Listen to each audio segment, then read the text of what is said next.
ये रहे, मोटा मोटा यही है हमारे पास। सेक्शन 3 और 4 किसके रिगार्डिंग बात करेंगे? पेनिट्रेटिव सेक्सुअल असॉल्ट, प्रवेशन लैंगिक हमला, प्रवेशन लैंगिक हमला। ठीक है सर, क्या पनिशमेंट होगी वो हम देखेंगे आज, पूरा याद करेंगे। ये क्या था तो पेनिट्रेटिव सेक्सुअल असॉल्ट ही था तो प्रवेशन लैंगिक हमला ही था, लेकिन ये एग्रेवेटेड फॉर्म में हो गया।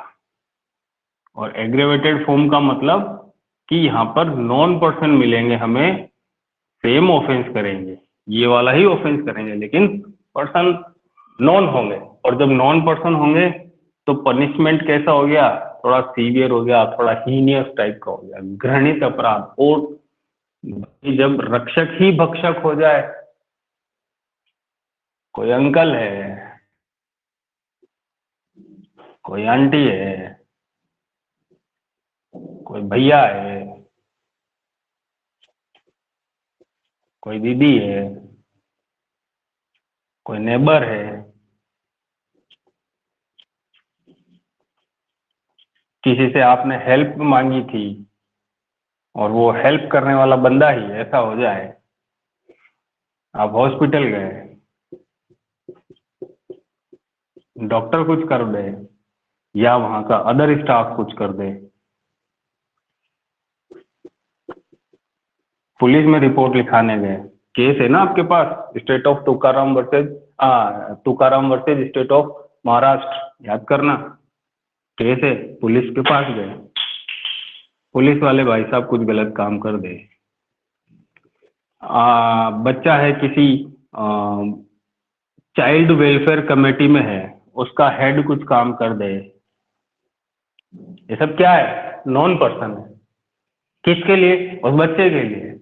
बच्चा इसको भी जानता है, इसको भी जानता है, इसको भी जानता है, इसको भी जानता है, पड़ोसियों को भी जानता है, और हेल्प जिससे मांगने जा रहा है कोई पर्सन तो उसको भी जानता है, हॉस्पिटल में डॉक्टर को भी जानता है कि हाँ ये डॉक्टर है, मेरा इलाज करेगा, उसका स्टाफ, नर्स वगैरह, हाँ सब ये सब इलाज करने वाले सफेद कपड़े में है, डरने की कोई बात नहीं है। और इसी बात का वो लोग फायदा उठा रहे हैं, तो हमारा किस में आ जाता है? एग्रीवेटेड में आ जाता है, गुरुतर प्रवेशन लैंगिक हमला हो जाता है। ये वर्ड था सर लैंगिक हमला, ये प्रवेशन था। अब इसको आप 7-8 में ले जाओ तो सिर्फ लैंगिक हमला बचता है, और जब लैंगिक हमला बचता है तो सेक्सुअल असॉल्ट आपका एज वेल एज 354 दिखाई देता है। ठीक है सर। फिर जब एग्रेवेटेड फॉर्म इसकी हो जाती है, ये भी थोड़ा हीनियस टाइप का हो जाता है, नॉन पर्सन वाले लोग करते हैं, तो इसमें पनिशमेंट बढ़ जाते हैं। और लास्ट है आपके पास सेक्सुअल हरासमेंट, लैंगिक उत्पीड़न। ये हमने अभी पढ़ा नहीं है, आईपीसी में तो पढ़ा था, थोड़ा बहुत नॉलेज ली थी। इसके बाद आपके पास अगला जो है वर्क प्लेस वाला एक्ट है, उसके अंदर भी इसकी परिभाषा आएगी, स्पेसिफाइड कर रखा है, तो वो चीज दिया जाएगी। कुछ विशेष था सर? नहीं था, सिंपल बात है। ये इसलिए रिवीजन करना जरूरी है कि भैया ब्लॉक डायग्राम आप भूलोगे नहीं, जब तक क्लास चलेगी पोक्सो की डेली पूछा जाएगा और डेली इसमें कंटेंट ऐड करते हुए चलना है कि भैया आज तो इतना ही है, और जब कल पूछेंगे तो पनिशमेंट्स याद होने चाहिए, क्योंकि हम पनिशमेंट्स की भी बात करेंगे। ठीक है सर।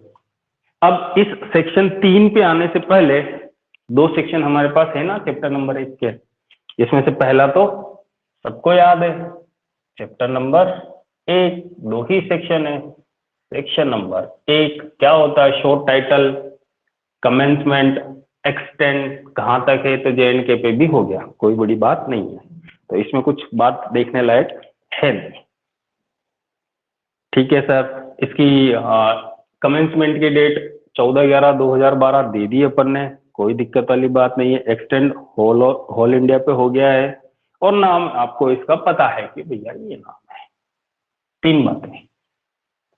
सेक्शन 2 में डेफिनेशन पार्ट आप देखिए, बैरेक्ट के अंदर मुश्किल से आपके 2 या 3 परिभाषाएं ही काम की है, इससे ज्यादा कुछ है नहीं। कितनी परिभाषाएं काम की है? 2 या 3। कौन कौन सी है सर? ये देखिए, सिस्टमेटिक चलते हैं। पहली परिभाषा किसकी है? एग्रेवेटेड पेनिट्रेटिव सेक्सुअल असॉल्ट, गुरुतर प्रवेशन लैंगिक हमला। कहां पर पढ़ना है सर? इसी ने लिख दिया सेक्शन 5 में पढ़ना है, तो हमें वही चलना है। सब में ऐसा ही दे रखा है, 2-3 परिभाषाओं को छोड़ के, ठीक है सर। फिर एग्रेवेटेड सेक्सुअल असॉल्ट कहाँ दे रखा है सर? 9 में दे रखा है, तो वही पढ़ेंगे। फिर आता है ये सशस्त्र बल, सुरक्षा बल, आर्म्ड फोर्स वगैरह की बात करता है, सिक्योरिटी फोर्स वगैरह की बात करता है। तो इसके अंदर तो सेंट्रल गवर्नमेंट की कोई लिस्ट होती है, उन्होंने बना रखी होती है, उसमें होता है। यहाँ सिंपल सा लिखा हुआ है कि संघ के सशस्त्र बल, यानी आपकी यूनियन के, आपके केंद्र के द्वारा बनाया गया, या अनुसूची में यथा विनिर्दिष्ट सुरक्षा बल या पुलिस बल अभिप्रेत, सारे आगे फोर्सेज। इसके रिगार्डिंग क्या किसी को सीआरपीसी में कोई प्रोविजन याद आता है क्या? कहीं दे रखे हैं क्या ऐसा? सुरक्षा बल और सैन्य बल याद करना, अगर याद आए तो बताना। ये आपके प्रिवेंटिव जो रिलीफ होती है, सेक्शन नंबर 106 से 124, शायद इसके बीच में होगा, ठीक है, वो देखेंगे। ये काम की चीज नहीं है, लेकिन ये याद होना चाहिए, आर्म्ड फोर्स अगर डिफाइन कर रखा है तो हमारे पास 2C में कर रखा है, क्योंकि प्री में कहीं से भी कुछ भी क्वेश्चन बना देते हैं ये लोग। सर मेजर परिभाषा कौन सी है ये बताओ? तो 2D सबसे पहली परिभाषा आपके पास क्या है? डी। और डी में किसकी परिभाषा है? बालक की। अरे लो करने वाला हर आदमी जानता है बालक की एज क्या होगी। कितनी होती है बालक की एज? Sir 18 minus. ठीक है सर, ये 18 माइनस 18 साल से कम होगा। तो क्या सर इतनी सी बात करके इस परिभाषा को छोड़ दें? नहीं, यहां पर एक केस आया था, केस का नाम है Eera versus state, NCT Delhi. Eera versus state, state का मतलब क्या है? एनसीटी दिल्ली। कब का केस है सर ये सर ये केस है 2017 का, सुप्रीम कोर्ट। क्या बोलता है सर ये केस? यहां पर देखो आप सीधा सा अगर 2D में जाएंगे तो बोलता है भैया 18 माइनस। अगर हमें याद है तो आईपीसी का एक सेक्शन है 305, किसी को पता है क्या है? नहीं होगा, चलो। यहां पर दे रखा है अबेटमेंट ऑफ सुसाइड। किन किन लोगों को दे रखी है? जो माइनर है, जिसको जो ऐसी चीजें सोच नहीं सकता है, जो अनसाउंड माइंड है, उन लोगों के बारे में, जिनका माइंड काम नहीं करता है। तो जिन लोगों का माइंड काम नहीं करता है, यानी कि हो सकता है ना कोई बंदा हो 25 साल का, लेकिन कैसा हो? अनसाउंड माइंड, यानी चित्त विकृति का हो, चित्त विकृति का हो, विकृत चित्त हो, जिसका दिमाग काम नहीं करता हो। तो क्या सर ये 25 साल वाला आदमी भी इस 18 माइनस में आएगा क्या? इसके साथ में किसी ने कुछ गड़बड़ काम कर दिया तो लेजिस्लेचर ने तो कानून बनाया कि भैया 18 माइनस लेके चलेंगे। और जब ये मैटर पहुंचा सुप्रीम कोर्ट में तो 2017 के अंदर सुप्रीम कोर्ट ने कहा है सर स्पेसिफिकली लेजिस्लेचर ने 18 माइनस लिखा है, दैट मीन्स कोई भी पर्सन हो, हम उसकी एज देखेंगे, मेंटल स्थिति को नहीं देखेंगे।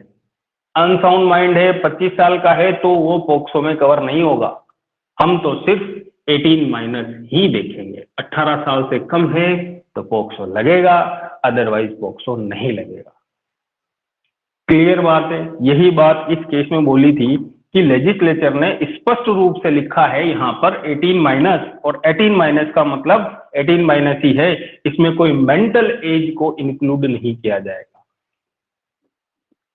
किसको एज नहीं इंक्लूड नहीं किया जाएगा? मेंटल एज को। मानसिक आयु, दिमाग की कोई आयु नहीं सर। ये चाहे 50 साल का पर्सन हो, 80 साल का पर्सन हो, अनसाउंड माइंड है, तो ये कवर नहीं होगा हमारे पॉक्सो में 2D की डेफिनेशन में। क्लियर बात है सर? Yes sir. तो 2D हमारे लिए थोड़ा सा इंपॉर्टेंट हो गया, हमने केस लो डाल दिया इसमें। ठीक है सर, और कोई केस है क्या? यस सर, 2-3 केस है, देखें, नेक्स्ट भी देखें। ये केस, आप जो कोई चीज याद करते हो ना, उसको 4 चांद लगाने का काम करते हैं, बताते हैं कि आप अवेयर हैं। जरूरी नहीं है सिर्फ 18 माइनस याद कर लिया दैट मीन्स ये कि हमारा काम हो गया, वो नहीं होगा। Exploitation of children, exploitation of children in orphanage,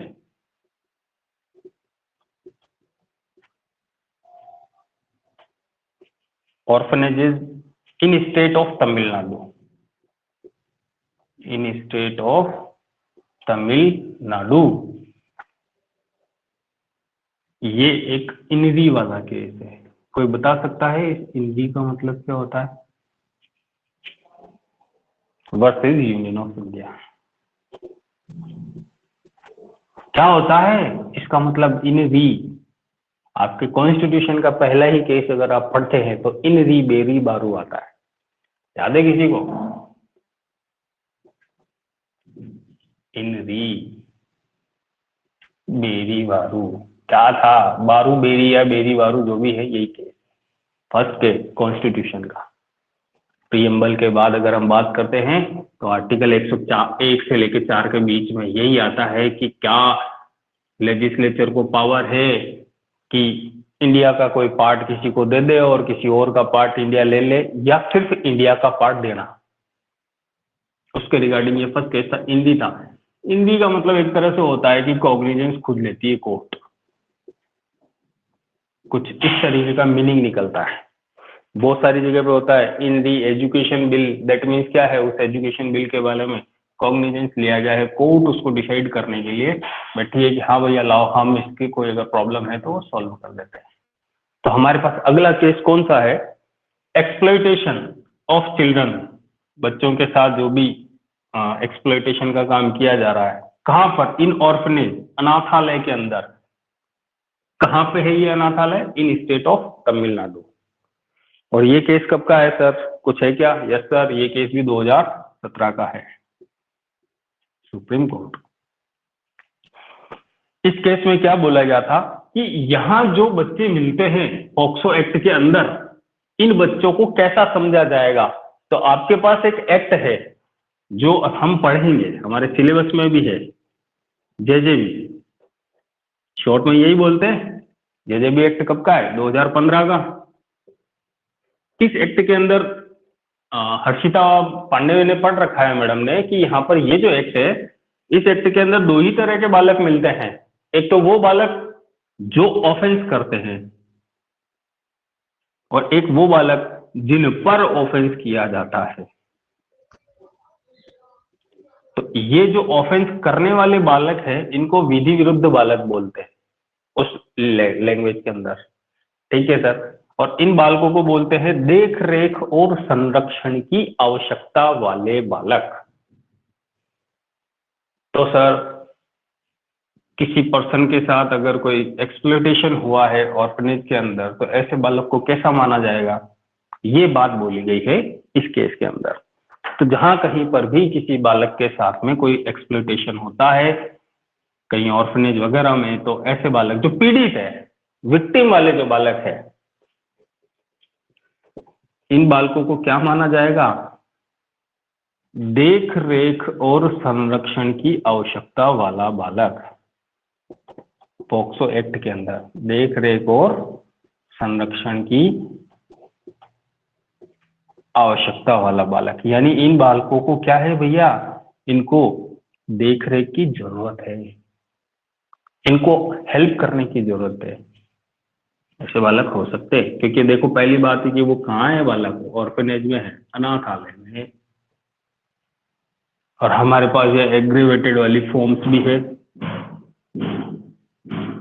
और इनमें यही बोला गया भैया कि बालक कहाँ है, ऐसी जगह पे हो सकता है। ठीक है सर, ये दूसरा केस है, ये भी बालक के रिगार्डिंग ही बात कर रहा है। तो हमें ये ध्यान रखना है कि पॉक्सो एक्ट के अंदर अगर किसी माइनर के साथ में, बालक के साथ में कोई ऐसी बात होती है जो यहाँ अपराध बता रखी है, तो ऐसा बालक हमारे जेजेबी एक्ट के अंदर जो बता रखा है देख रेख और संरक्षण वाला बालक, तो वैसा बालक माना जाएगा। ये हमारे दूसरे केस में बोला गया था। ठीक है सर, आगे चलते हैं। ठीक बात है। एक केस और है, independent thought versus union of India.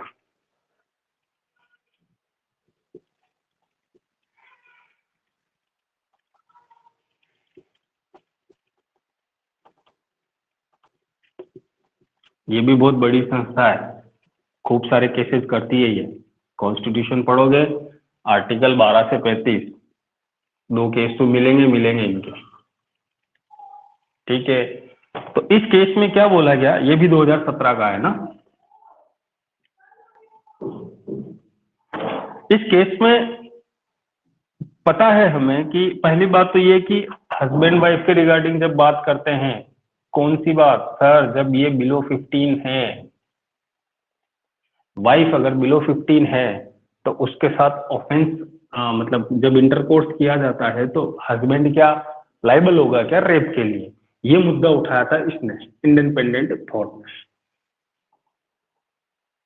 कि सर हस्बैंड वाइफ जरूर है लेकिन एज कितनी है, -15, 15 साल से छोटी कोई पत्नी है और उसके साथ में अगर कोई इंटरकोर्स कर रहा है तो उसको क्या रेप की कैटेगरी में नहीं डाला जा सकता है। तो हमारी लेजिस्लेचर तो ठीक है, लेकिन कानून अभी तक इस मामले में कुछ भी बात नहीं करता है, मना करता है कि नहीं सर अभी नहीं डालना है। जैसे आपने देखा होगा हिंदू मैरिज एक्ट के अकॉर्डिंग तो 18 साल चाहिए लड़की की एज, मुस्लिम लॉ में 15 साल चाहिए। और हम ये मानते हैं कि हिंदू मैरिज एक्ट के अंदर भी अगर फीमेल 15 ईयर से प्लस है, तो जैसे वो 15 ईयर प्लस होती है, अगर वो मैरिड है तो वो डिवोर्स ले सकती है। 15 साल से 18 साल का उसको टाइम दे रखा है कि 3 साल के अंदर अंदर अगर वो चाहे कि मुझे इस पर्सन के साथ नहीं रहना है तो वो वहां पर डिवोर्स पिटिशन भी फाइल कर सकती है। और ये भाई साहब भी चाहते थे कि कहीं ना कहीं ये जो प्रोविजन है ऐसा डाला जाए कि यार जब इतनी माइनर है कोई बच्ची तो उसके साथ में अगर ऐसा कोई सेक्सुअल काम किया जाए तो उसको भी ऑफेंस की कैटेगरी में डालें। तब सुप्रीम कोर्ट ने इस मामले में बोला था कि देखो भाई साहब ऐसा है कि हमारे पास 2 एक्ट बने हुए हैं माइनर्स के रिगार्डिंग, एक तो जेजेबी बना हुआ है, एक पॉक्सो एक्ट बना हुआ है 2012 में। क्यों? क्योंकि हम तो बात कर रहे हैं 2017 की। तो 2 एक्ट हमारे पास बने हुए हैं और ये दोनों एक्ट कैसे हैं, special law. Yes sir, special law है। और जनरल लॉ कहाँ दे रखा है हमारे पास, ये भरा पड़ा है आईपीसी।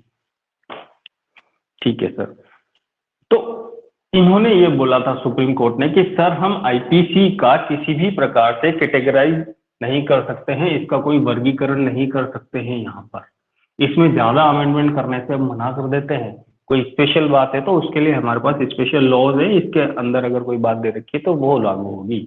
हम यहाँ पर नहीं जाएंगे कि बार बार, मैंने बोला था कल की 25 साल का लड़का है, 50 साल की लड़की है, 70-90 किलो इसका वेट है, ये बेटा 40 साल का ही है, ये इसके साथ करे तो इट मीन्स है कि जो 10% एफआईआर फीमेल दर्ज कराती है वो भी क्वाश करने की बात हो जाएगी अगर मेल को आईपीसी में प्रोविजन दे दिया है कि भैया तू केस कर ले।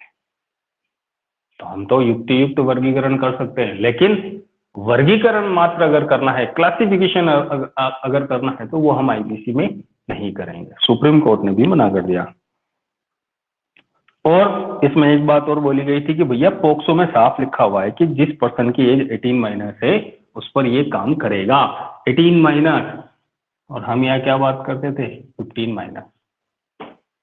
तो उसने कहा आप तो आईपीसी में मत जाओ भाई, उसको क्लासिफिकेशन नहीं चाहिए हमें, हमें क्या करना है, अगर आपको कोई दिक्कत है आप पॉक्सो में जाएं, जेजेबी में जाएं, और यहाँ जाएंगे तो आपको रिलीफ मिलेगी।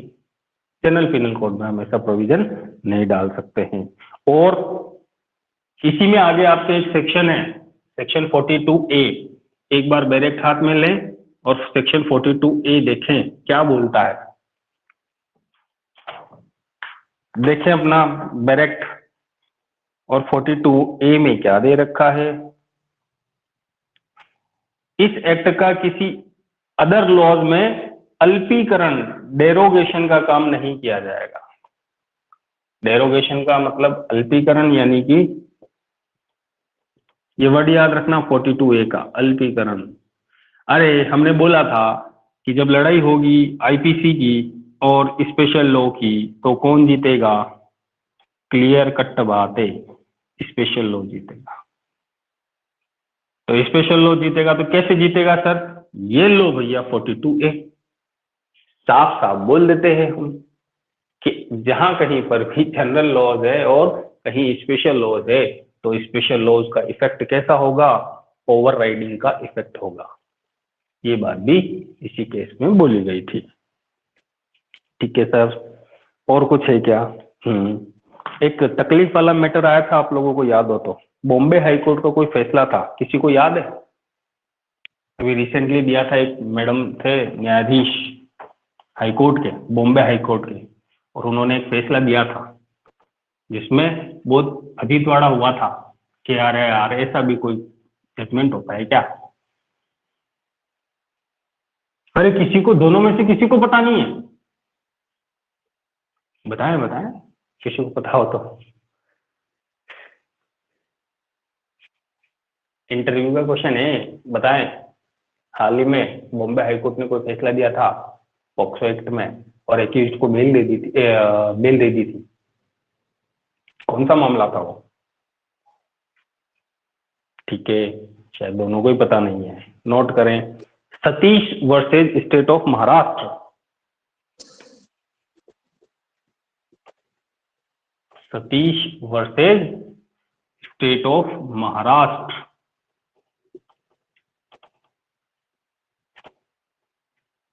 दो 2021 बॉम्बे हाईकोर्ट का फैसला था। इसमें इन्होंने बोला था ना, एक हाईकोर्ट के न्यायाधीश ने, फीमेल थी शायद वो, इन्हें बोला था स्किन टू स्किन ऑफेंस नहीं बनता है। मतलब इन्होंने ऐसा बताना चाहा था कि अगर आप किसी माइनर को टच करते हैं कपड़ों पे तो पॉक्सो नहीं लगेगा। टच कैसा होना चाहिए, स्किन टू स्किन टच होना चाहिए, जिसकी वजह से ये मैटर क्या है, बहुत तकलीफ वाला हो गया था। मीडिया ने इसको ऐसे हाईलाइट किया गया जैसे कोई बहुत बड़ी आंधी तूफान आ गई हो। ठीक है, हाईकोर्ट है, अपना ओपिनियन हो सकता है, दे सकती है, हालांकि गलत दिया है कि भाई आप कहते हो कि पॉक्सो में या किसी भी एक्ट के अंदर ऑफेंस अगर हो रहा है तो पर्सन का स्किन टू स्किन टच होना जरूरी है, ऐसा जरूरी नहीं है। उन्होंने बोला इसके कपड़े पकड़ लिए तो उसको हम ऑफेंस नहीं मानते हैं साहब, अगर ऐसी कोई बात है तो फिर गया मामला कहाँ पे, सुप्रीम कोर्ट में। भैया मैटर गड़बड़ है, आप सिर्फ स्किन टू स्किन को ही कांटेक्ट मानते हैं तो ये तो गड़बड़ बात है। कांटेक्ट तो कैसे भी हो सकता है। तो यहां पर बॉम्बे हाईकोर्ट ने स्किन टू स्किन को कांटेक्ट नहीं माना था, इसीलिए ऑफेंस गठित नहीं हुआ ऐसा बोला और एक्यूज्ड को दोष मुक्त कर दिया, एक्विटल कर दिया। और इसी केस में फिर सुप्रीम कोर्ट ने क्या लगाया, स्टे, क्योंकि मामला हीनियस ऑफेंस का है भाई साहब, माइनर के रिगार्डिंग बात है।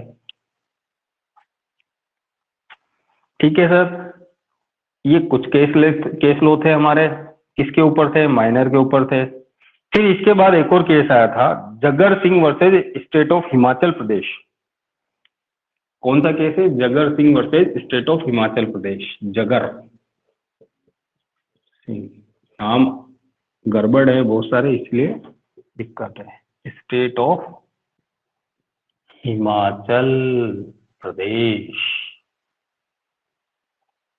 और इस केस में क्या बोला गया था? इस केस में हाईकोर्ट ने कहा कि इस सेक्शन के लिए शारीरिक संपर्क की आवश्यकता नहीं है। यदि बालक के शारीरिक लैंगिक अंगों को छुआ तो भले ही उसने वस्त्र पहन रखे थे तो भी इस धारा में लायबल होगा। यानी कि इसमें स्पष्ट रूप से बोल दिया था कि बॉडीली उससे कांटेक्ट करने की जरूरत नहीं है। अगर आपने उसके कपड़े भी पहन लिए हैं, कपड़े भी पकड़ लिए हैं, तो भी ऑफेंस क्रिएट हो जाएगा, कोई बड़ी बात नहीं है। इसके बाद ही तो कोई ना कोई हाईकोर्ट तो कहेगी ना भैया कि नहीं नहीं ये गलत बोल गए साहब हाईकोर्ट वाले, बॉम्बे वाले। भाई दो जने लड़ते हैं, ए और B,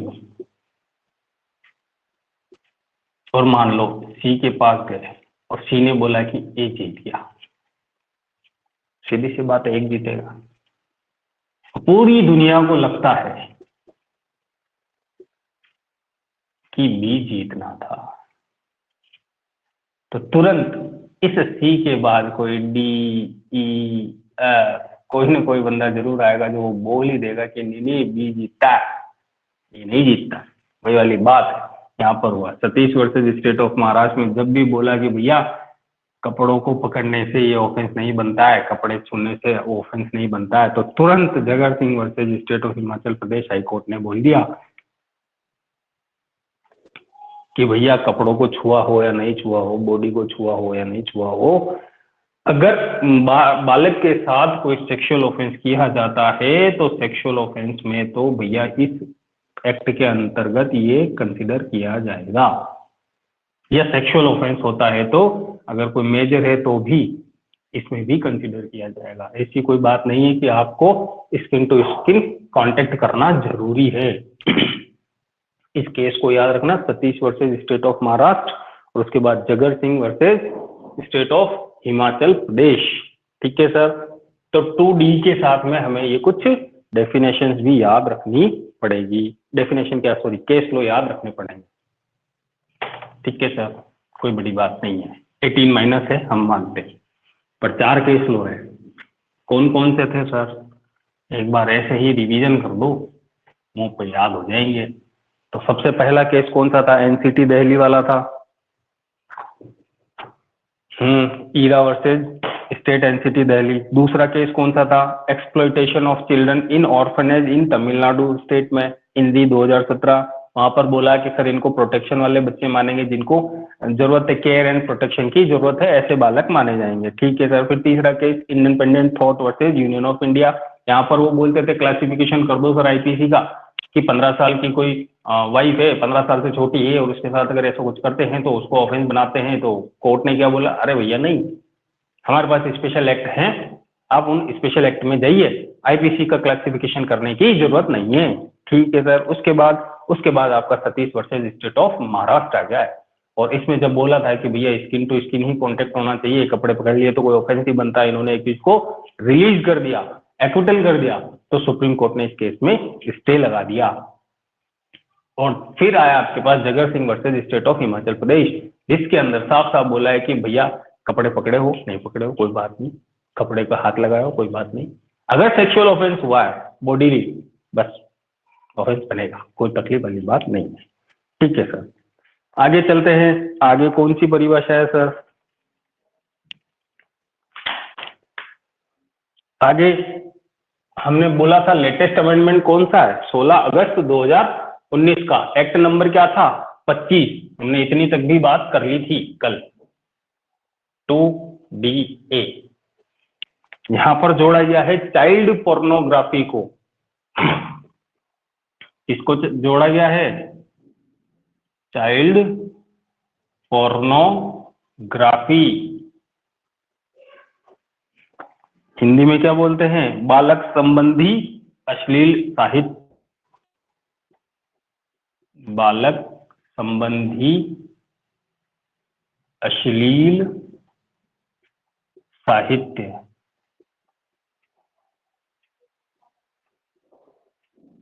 Harshita Pandey madam, mic खोलना एक बार।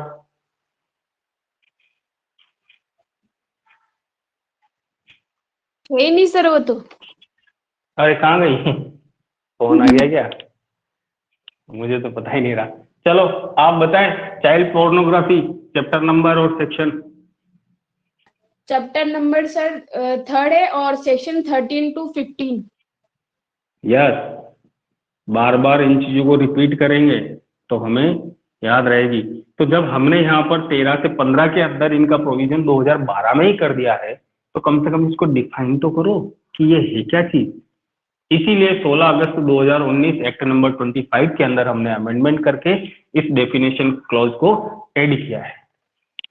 और इसमें क्या बोला गया है, देखें, किसी बालक को सम्मिलित करते हुए लैंगिक संबंध बनाने के आचरण का कोई भी दृश्य चित्रण अभिप्रेत है जिसमें अंतर्गत फोटो, वीडियो, डिजिटल, कंप्यूटर ऐसी आकृति जो वास्तविक बालक जैसी लगे, सजित, रूपांतरित, परिवर्तित किंतु बालक का चित्र प्रतीत होने वाली आकृति भी है।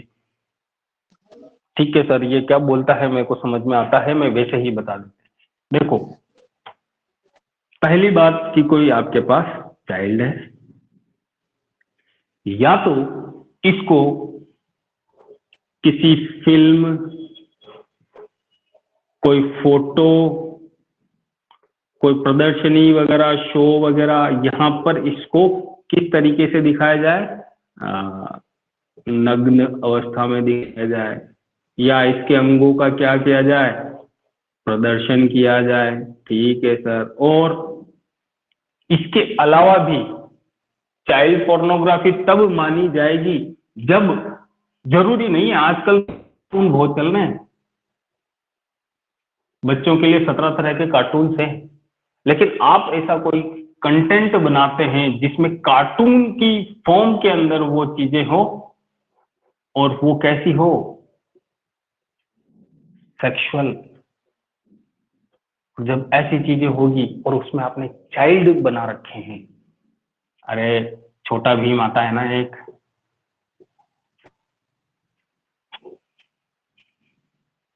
उसको अगर इस पर्पज से उसकी मूवी बना रखी है, सीरियल बना रखा है, उसके फोटो ऐसे बना रखे हैं, तो वो सब चाइल्ड पोर्नोग्राफी है, डिजिटल फॉर्म में आएंगे।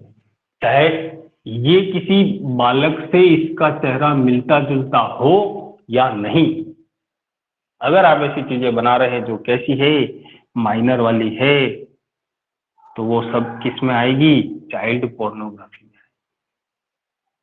क्लियर है सर, कोई दिक्कत नहीं है। तो मैडम नहीं है अर्चिता मैडम, तो इंग्लिश में भी पढ़ लेते हैं।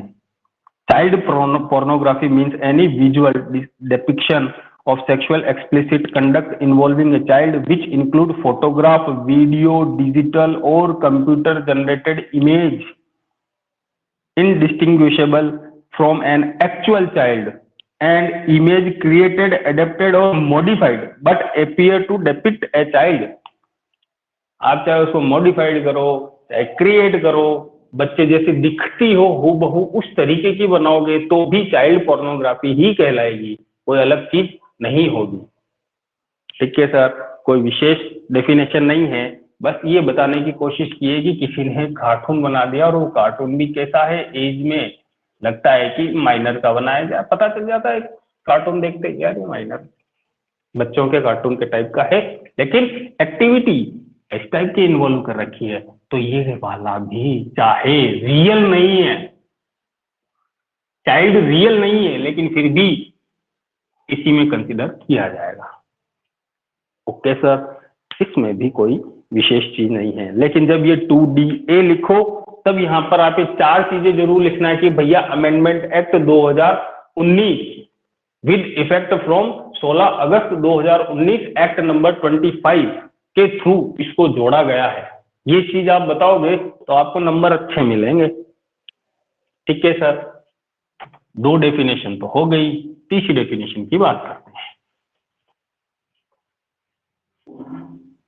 तीसरी डेफिनेशन क्या है सर, देखिए लास्ट में आ जाइए, 2 का सबसेक्शन 2, इसमें 2 सेक्शन दे रखे हैं 2 में, 2(1) उसमें ये ABCD वगैरह डेफिनेशन थी, एक सबसेक्शन और है 2(2). इस 2(2) में क्या लिखा हुआ है, ये मेजर चीज है, ध्यान रखना। उन शब्दों और पदों के जो इसमें प्रयुक्त हुए हैं, यानी कि इस एक्ट के अंदर कुछ वर्ड्स अगर आपने यूज किए हैं और परिभाषित नहीं है और उनको यहाँ पर 2 सेक्शन के अंदर डिफाइन भी नहीं किया गया है, किंतु ऐसे वर्ड कहाँ मिलते हैं? आईपीसी 1860 सीआरपीसी 1973 में, वो वर्ड्स की बात कर रहा है। जेजे एक्ट के अंदर 2015 में,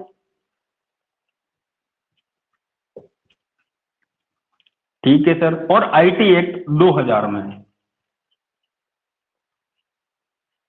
अगर यहां पर जो वर्ड दे रखे हैं इस एक्ट के अंदर, वो वर्ड्स अगर डिफाइन नहीं कर रखे हैं सेक्शन 2 के अंदर, लेकिन ऐसे वर्ड अगर इन 4 एक्ट के अंदर मिलते हैं, तो भी हम मानेंगे कि भैया वो इसी एक्ट से रिलेटेड है और उनका मीनिंग हम इन एक्ट से उठाएंगे, सीआरपीसी से, जेजे एक्ट से, आईपीसी से, आईटी एक्ट से। अरे चाइल्ड पोर्नोग्राफी है, मीडियम डिजिटल होगा, और डिजिटल होगा तो ऑफेंस तो बनेगा, पॉक्स होगा चाइल्ड पोर्नोग्राफी के रिगार्डिंग, लेकिन आईटी एक्ट को भी वो अट्रैक्ट करेगा। अब डिजिटल वर्ड दे रखा है तो डिजिटल वर्ड की परिभाषा तो हमारे पास पॉक्सो में नहीं है, तो कहां देखनी है सर? आईटी एक्ट में आ जाओ।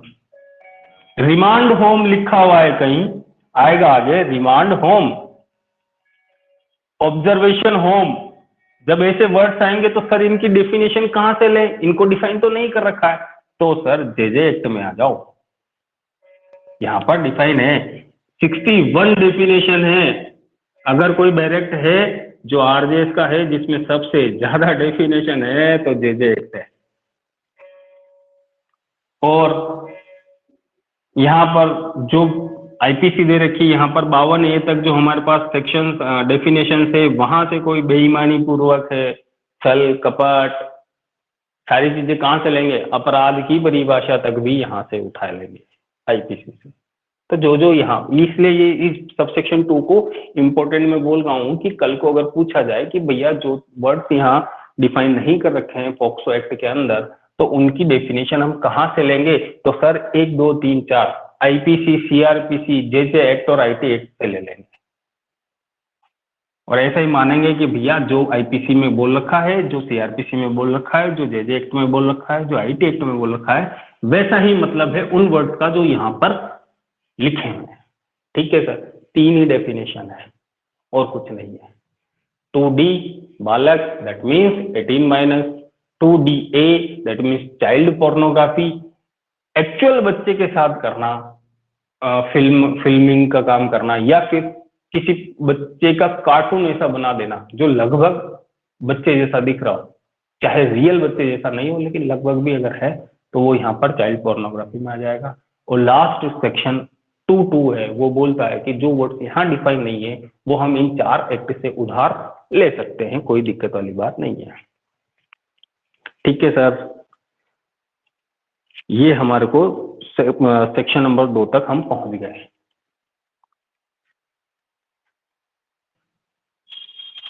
आगे हमारे पास मेजर चैप्टर है।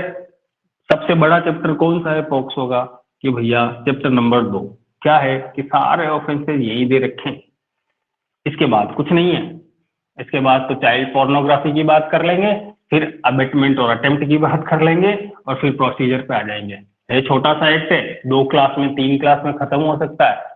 मैं तो एक एक वर्ड बोल रहा हूँ भैया, थोड़ा मेरा भी मान रखो कि हाँ नहीं यार भैया है, तो भैया अगर इतनी बात कर रहे हैं, मेरे से तो आप लोगों के कभी क्वेश्चन ही नहीं आए, किसी ने कोई क्वेश्चन ही नहीं पूछा कि सर ये चीज ऐसी क्यों है, इस चीज का मतलब ऐसा क्यों है। अरे सर ये समझ में नहीं आया, दोबारा समझाओ, एक भी नहीं आया कभी। देखें सर चैप्टर नंबर 2 क्या बोलता है। हमें पता है सेक्शन 3 से लेके 12 तक है। ठीक है सर, कैटेगराइज हमने कर दिया था। 3 में क्या दे रखा था? पेनिट्रेटिव सेक्सुअल असोल्ट, प्रवेशन लैंगिक हमला। ठीक है सर, अगर आप लोगों के पास आईपीसी हो तो मैं सिंपल सी बात बोलेंगे कि ये सेक्शन में बोल के नहीं पढ़ा सकता, क्योंकि यहाँ पर 4 बातें लिखी हुई है और कुछ नहीं है। 375 में डिट्टो कॉपी पेस्ट है। तो सर आप सिर्फ इतना सा ध्यान रखें कि इसका पनिशमेंट क्या दे रखा है। ठीक है सर, पनिशमेंट लिखते हैं सेक्शन नंबर 4 का। मैं बोल भी नहीं सकता और आप लोग वैसे पढ़ लोगे समझ में आ जाएगी, ऐसी कोई विशेष चीज है नहीं। सेक्शन 4 इंपॉर्टेंट है प्री के रिगार्डिंग कि भैया क्या पनिशमेंट मिलता है। ठीक है सर, बताएं क्या है कि जो कोई ये सेक्शन 3 वाला ऑफेंस पेनिट्रेटिव सेक्सुअल असॉल्ट का काम करेगा उसको क्या पनिशमेंट मिलेगा। नंबर 1 सबसेक्शन से, सबसेक्शन 1 देखें, जो कोई पेनिट्रेटिव सेक्सुअल असॉल्ट करेगा वह दोनों में से किसी भांति के कारावास से जिसकी अवधि 10 वर्ष से कम नहीं होगी, नॉट लेस देन 10 ईयर्स, मतलब 10 साल तो मिलनी ही मिलनी है सजा अगर ये ऑफेंस प्रूव हो गया तो, किंतु जो आजीवन कारावास तक हो सकेगी, ये कहां तक एक्सटेंड हो सकेगी, एलआई तक दंडित किया जाएगा प्लस फाइन भी लगेगा। क्या बात है सर, बेसिक बात है सर। दोनों में से किसी भांति के कारावास से जिसकी अवधि 10 वर्ष से कम नहीं हो सकेगी, यानी देखो ग्रेविटी देखो ऑफेंस की कि भिड़ते ही 10 ईयर मिनिमम है। ये नहीं बोला कि 10 साल तक, 10 साल से एलआई तक, लाइफ इम्प्रिजनमेंट तक है। और एलआई का मतलब कितना होता है, कौन बता सकता है आईपीसी से कि भैया एलआई का मतलब कितना होगा। मैंने बोला था ना सेक्शन नंबर 2 सब सेक्शन 2, यहाँ क्या बोला गया था कि जो वर्ड यहाँ डिफाइन नहीं कर रखे हैं वो हम आईपीसी, सीआरपीसी, आईटी और जेजे एक्ट से उठाएंगे। तो आईपीसी के अंदर एक सेक्शन है जहां पर बोला गया है कि एलआई का मतलब कितना होता है। 20 कोई साल। चैप्टर नंबर ही बोल दो। हाँ 20 साल। 20 साल बोला है सर, क्यों होता है 20 साल, किसने बोला पहले से ये बताएं। हर्षिता मैडम ने बोला, ठीक है हर्षिता मैडम 20 साल होता है, कहाँ लिखा हुआ है ऐसा आईपीसी में।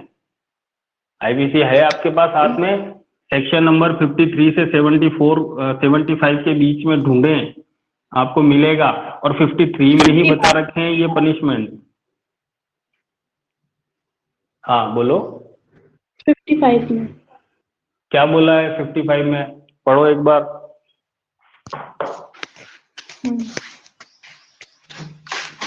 एक सेकंड में खोलती हूँ ना बुक। अरे मैडम ऐसे एवं ही तुक्के मार रहे हो, 55 में लिख रखा है। तुक्के नहीं मार रही हूँ, ये तुक्का है, देखो आप।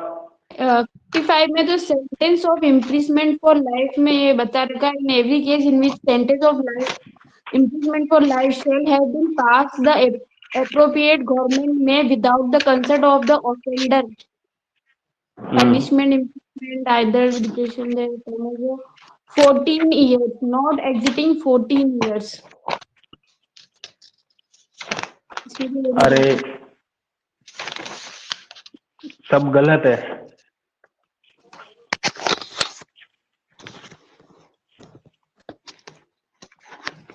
आपको 4 केस बताए होंगे मैंने यहाँ पर, और यहाँ पर ये भी बोला होगा कि एलआई का मतलब होता है जीवन पर्यंत तक, टिल लाइफ टिल डेथ, जब तक आप जिंदा हो, जब तक आप आजीवन कारावास का मतलब मरने तक रहना है आपको, ये बोला था मैंने, और 4 केस लोग बताए थे वहां पे। और 57 के अंदर वो 55 तो है ही नहीं किसी कंडीशन में, क्योंकि वहां तो बोल रखा है कि इसका लघुकरण करने की पावर किसको है, उस समुचित सरकार को है। अगर सेंटर की बात कर रहे हैं तो सेंट्रल गवर्नमेंट है, स्टेट की बात कर रहे हैं तो स्टेट गवर्नमेंट को है। लेकिन 57 में ये जरूर बोल रखा है कि सर जब कभी भी किसी पर्सन की पनिशमेंट्स को एलआई से कम करना होगा तब हम एलआई को 20 ईयर कंसिडर करके चलेंगे, ये बात बोल रखी 57 के अंदर। भैया रिवीजन कर लो मेरे भाइयों, नहीं तो अटकोगे। छोटी छोटी चीजें हैं, सेक्शन याद नहीं होता कोई बात नहीं, लेकिन मतलब समझ में आना चाहिए। एलआई का मतलब है ताउम्र, उम्र भर जब तक आप जिंदा हो जेल में ही रहोगे भैया। वो तो 55 में दे रखा है कि समूची सरकार सजा को कम कर सकती है, आजीवन कारावास को कम करके कितना करेगी वो वाली बात है कि नॉट लेस देन 14 ईयर करेगी। तो हम यहाँ बेसिक समझते हैं कि सर ठीक है 10 साल कम से कम सजा होगी पॉक्सो के अंदर, किस ऑफेंस के अंदर, पेनिट्रेटिव सेक्सुअल असॉल्ट के अंदर, और जो कहां तक जा सकेगी, एलआई तक जा सकेगी। ठीक है सर, सब सेक्शन नंबर 2 देखें। ये कब जोड़ा गया है, 2019 वाला है, तो यहां पर साइड में लिखो amendment act 2019 with effect from 16 August 2019 act number 25। ये 4 चीजें जहां कहीं पर भी 2019 का अमेंडमेंट दिखे वहां लिखनी ही लिखनी है। बैरेक्ट को पेंसिल से मार्क कर देना ताकि जब भी बैरेक्ट उठाओ आपको पता चल जाए कि यार ये 1 नंबर लिखा, दैट मीन कि 16 अगस्त 2019 का अमेंडमेंट चल रहा है। यहाँ क्या बोला गया है, क्योंकि इसी समय पर दूसरे लॉज में भी अमेंडमेंट हैं, 16 वर्ष से कम आयु के किसी बालक पर, यहाँ स्पष्ट कर दिया है 16 से -1 बालक। हम बालक की डेफिनेशन हमने पढ़ी थी, कहाँ पढ़ी थी, 2D के अंदर क्या बोला था, बालक के अंतर्गत कौन आएगा, जो 18 माइनस होगा। ठीक है सर, 18 माइनस है, पेनिट्रेटिव सेक्सुअल असोल्ट हुआ है, एलआई 10 ईयर से एलआई तक का पनिशमेंट दे दिया, प्लस फाइन भी लगा दिया। लेकिन अगर वो माइनर जो है वो 16 माइनस है, तब क्या पनिशमेंट होगा सर, तब वह ऐसे कारावास है जिसकी अवधि 20 वर्ष से कम की नहीं होगी। मैं इस 16 को इधर लिख देता हूं, आपको ये याद रहेगा। मिनिमम 20 ईयर होगी जो कि एलआई तक जाएगी भैया। और यहीं पर आप देखो ढंग से तो लिखा हुआ है, शेष प्राकृत जीवन काल तक कारावास होगा प्लस फाइन होगा। यानी यहां पर 2 कैटेगरी बन गई कि सर ऐसा कोई माइनर है 18 माइनस का है, तो हम जनरली क्या लगाएंगे, punishment 10 year plus fine, 10 year से एलआई प्लस फाइन लगाएंगे। लेकिन वो माइनर 16 से भी कम है, तब सर हम इसका सबसेक्शन नंबर 2 पकड़ेंगे और मिनिमम 20 ईयर इम्प्रिजनमेंट लगाएंगे, जो कि एलआई तक हो सकेगा, और फाइन भी लगाएंगे। ठीक है सर, नंबर 3 देखें। सब सेक्शन 1 के अधीन अधिरोपित जुर्माना, भैया ये फाइन लग रहा है ना, ये वाला, इस फाइन का मतलब की बात कर रहा है। जुर्माना युक्तियुक्त और न्यायोचित होगा और उसका संदाय ऐसे पीड़ित के चिकित्सा व्ययों और पुनर्वास की पूर्ति के लिए किया जाएगा। यानी पहली बात कि ये जैसा भी होगा ये न्यायोचित होगा, जुर्माना प्लस युक्तियुक्त भी होगा। सर क्या मतलब है इनका, इनका मतलब बेसिक है, कोई आदमी है मजदूरी करता है, ठीक है सर कर सकता है, कोई बड़ी बात नहीं है, इसने किसी माइनर के साथ में ये गंदा काम कर दिया, जो 375 के 4 पॉइंट है वो के वही वाला काम पॉक्सो के अंदर सेक्शन नंबर 3 वाला कर दिया, 3 में कर दिया। तो अब ये मजदूरी करता है, इसके पास कुछ भी नहीं है आगे पीछे, इमूवेबल प्रॉपर्टी नहीं है, कोई जर जमीन कुछ भी ज्यादा नहीं है। अगर मैं इस पे 2 करोड़ रुपए का फाइन लगा दूं, 2 करोड़ रुपए पे करने पड़ेंगे सर, तो क्या ये रीजनेबल है, जस्टिफाइड है? मजदूर आदमी है सर, कहां से देगा 2 करोड़? तो कोर्ट को ध्यान रखना पड़ेगा कि यहाँ जो फाइन इम्पोज किया जा रहा है, जो जुर्माना लगाया जाता है, हालांकि सबसेक्शन 2 की बात नहीं करी है, लेकिन सबसेक्शन 2 में भी मिलेगा, करी नहीं है बात, यहाँ पर स्पष्ट लिखा हुआ है सबसेक्शन 1 के अधीन, लेकिन यहाँ पर भी तो फाइन दे रखा है। अब जब आप, ये बहुत अच्छी चीज है डायरेक्ट की कि सबसेक्शन 2 और 1 का जो निचोड़ निकाला है जुर्माने का वो सबसेक्शन 3 में दे रखा है, लेकिन there is no specific provision for subsection 2। तो जब कोर्ट के पास सपोज करो सबसेक्शन 2 का मैटर चला गया 16 माइनस के साथ में, पेनिट्रेटिव सेक्सुअल असोल्ट हो गया, प्रवेशन लैंगिक हमला हो गया, अब क्या करेगा? कोर्ट फाइन तो लगाना है, लेकिन इस फाइन के लिए नहीं लिखा हुआ है कि ये रीजनेबल होगा और जस्टिफाइड होगा। तब काम आएगा आपका इंटरप्रिटेशन ऑफ स्टैट्यूट्स। सिलेबस में भी है, वहां पर 8-10 रूल दे रखे हैं कि भैया ये सबसेक्शन 3 को इंसर्ट करने के पीछे रीजन क्या था, क्या ओनली सबसेक्शन 1 के लिए ही रहेगा, क्या स्पेसिफाइड है क्या? अगर नहीं है तो ये सबसेक्शन 2 पर भी लागू होगा। वहां से लेंगे हम ये प्रोविजन, इंटरप्रिटेशन के रूल्स से लेंगे। ठीक है सर, तो मेरा कहने का पर्पस सिर्फ इतना सा है कि आप इसको ऐसा ही मान के चलना कि हाँ ठीक है, जब कोर्ट कभी भी फाइन इम्पोज करेगी तो वो फाइन किसके लिए होगा? पहली चीज उस माइनर के इलाज वगैरह में जो खर्चे हुए हैं उनके लिए होगा, उसका पुनर्वास के लिए होगा, पुनर्वास का मतलब रिहेबिलिटेशन, उसके लिए होगा, और रीजनेबल होगा और जस्टिफाइड होगा। देखा जाएगा एक्यूज को कि क्या कैपेसिटी है उसकी, ऐसा नहीं हो कि 2 करोड़ 5 करोड़ चिपका दो तो बेचारा भर ही नहीं पाएगा, तो आपका ऑर्डर क्या होगा? इनकम्प्लीट रह जाएगा, इम्प्रॉपर हो जाएगा। तो यहाँ पर बेसिक बात बोलिए कि भैया जस्टिफाइड होना चाहिए। ठीक है सर, जस्टिफाइड होगा। ओके, ये था आपका सबसेक्शन सेक्शन नंबर 4। 3 चीजें ही मिली है भैया, रट लेना, याद कर लेना, समझ लेना।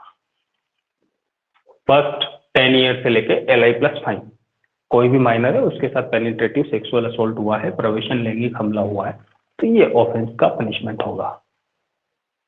फिर अगर सर वो 16 माइनस है तो मिनिमम जो सेंटेंस है वो बढ़ रहा है, 10 का 20 हो गया, और उसके बाद LI तो है ये और फाइन है ये। सब सेक्शन 3 अच्छी बात बोल देता है सर, जस्टिफाइड होना चाहिए और रीजनेबल होना चाहिए। ठीक है सर, क्या ऐसा ही कोई सेक्शन दिखता है क्या IPC में जहां बोला गया हो फाइन के रिगार्डिंग कि जुर्माना अमर्यादित हो सकता है परंतु अधिकतम नहीं? ऐसी लाइन बोली गई है, अमर्यादित तो हो सकता है परंतु अधिकतम नहीं हो सकता है। सर्च करो सेक्शन नंबर 53 से 75, देखो कहाँ मिलता है। ये तरीका है पढ़ने का कि हम इनको चाहे तो 2 मिनट में खत्म कर दें, लेकिन हम भी कोशिश कर सकते हैं कि इसको ढूंढे, हमें याद रहना चाहिए। जहां ये वर्ड दिया है तो सर इससे सिमिलर वर्ड IPC में भी है, कहाँ है? ढूंढो, निकालो सर, कहाँ है?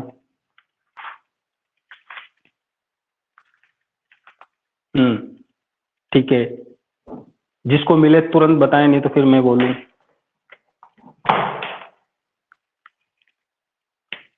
और यहाँ पर उस सेक्शन को रीड विद करना ताकि आपको ध्यान रहेगा।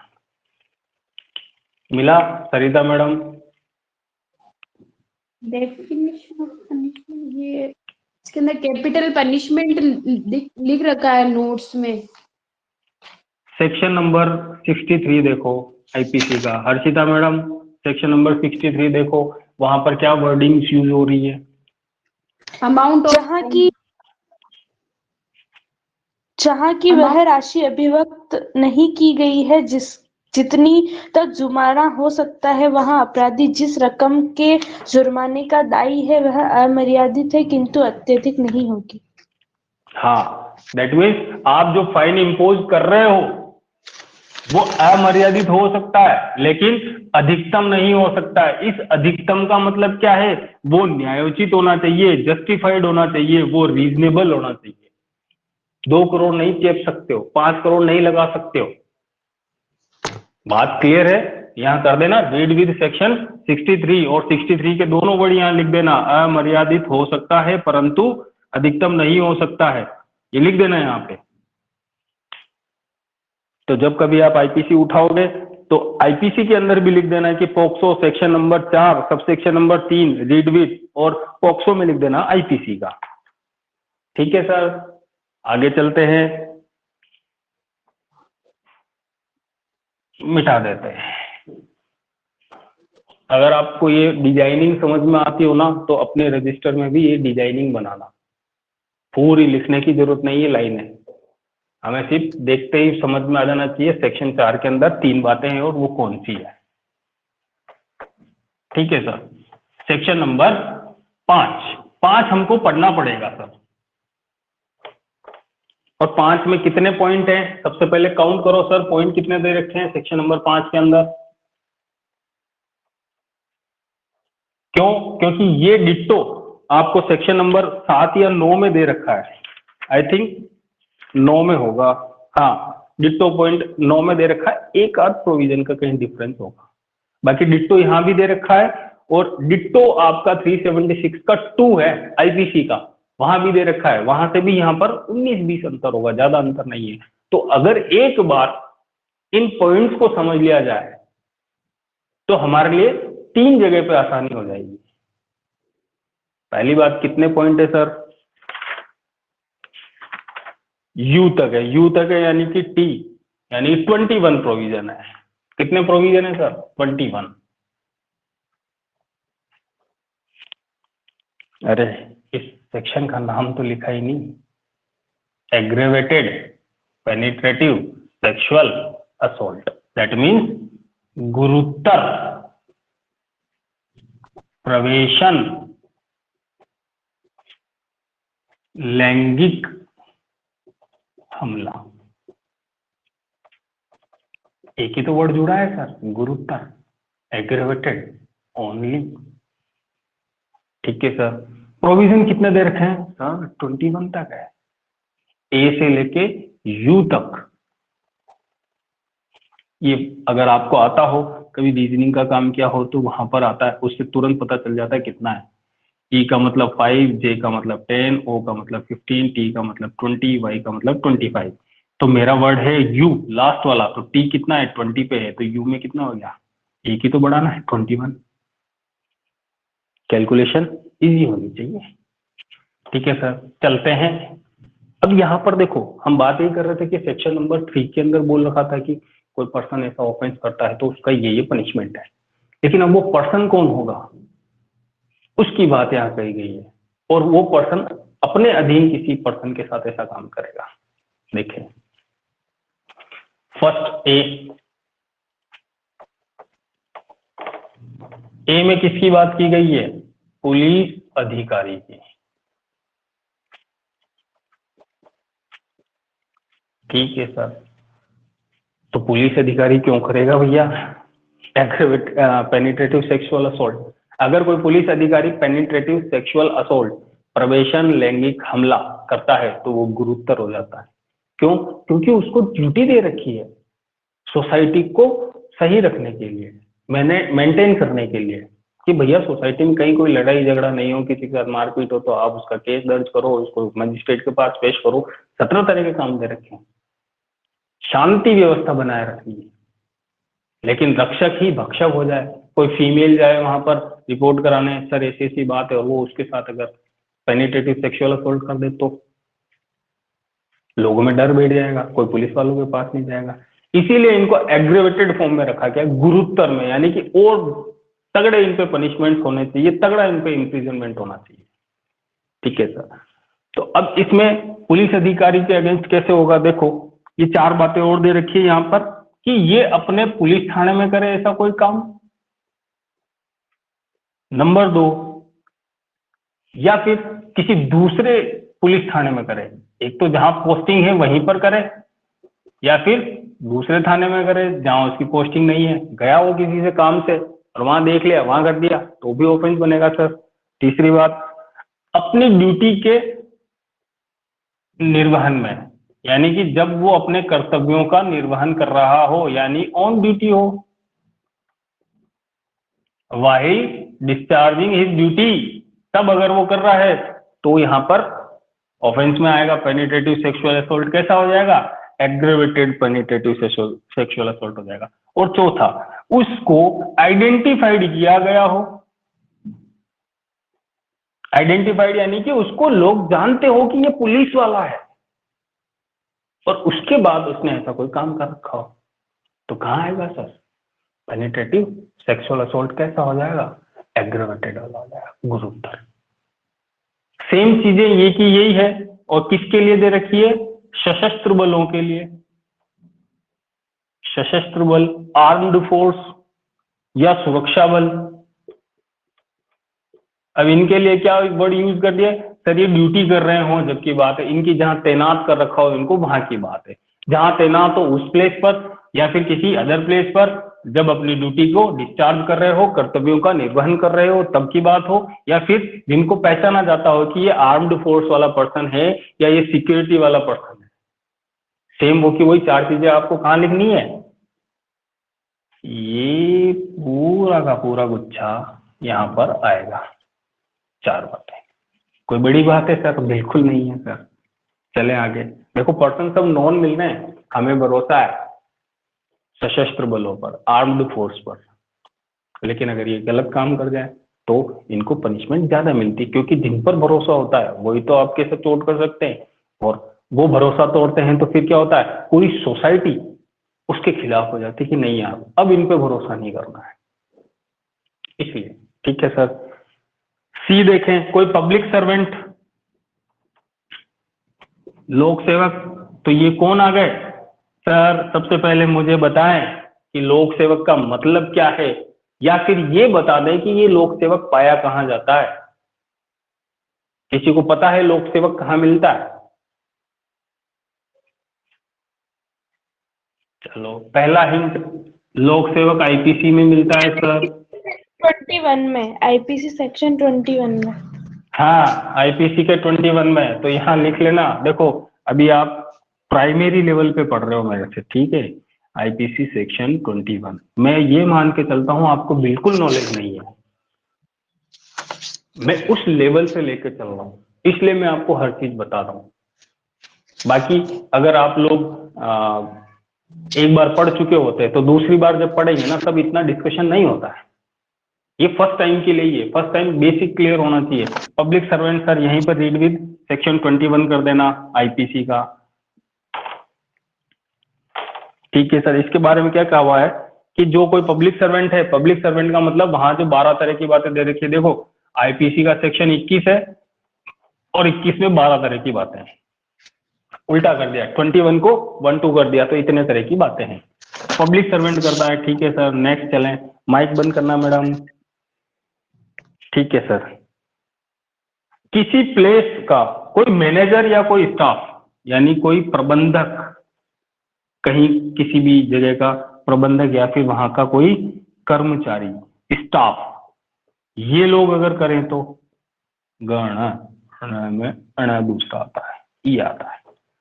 ये लोग करें तो कहाँ के लोग हैं ये, ऐसा मैनेजर या ऐसा जो कर्मचारी है कहाँ का होगा सर?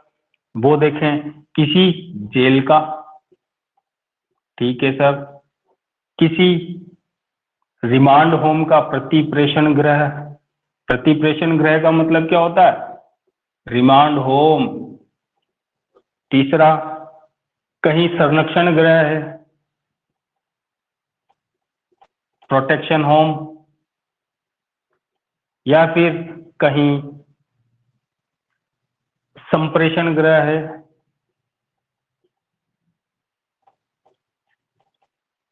या फिर कोई अदर प्लेस, अन्य स्थान।